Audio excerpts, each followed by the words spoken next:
Lubos na. Ay, alag-alag.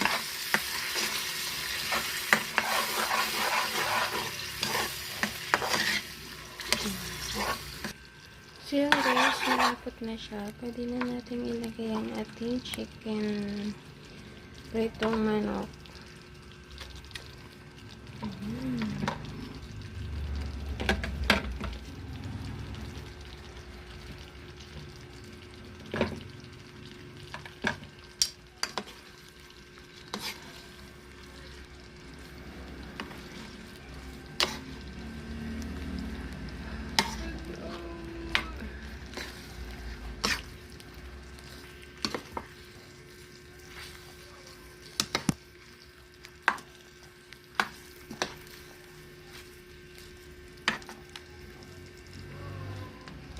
Yan guys, luto na ang ating chicken nito.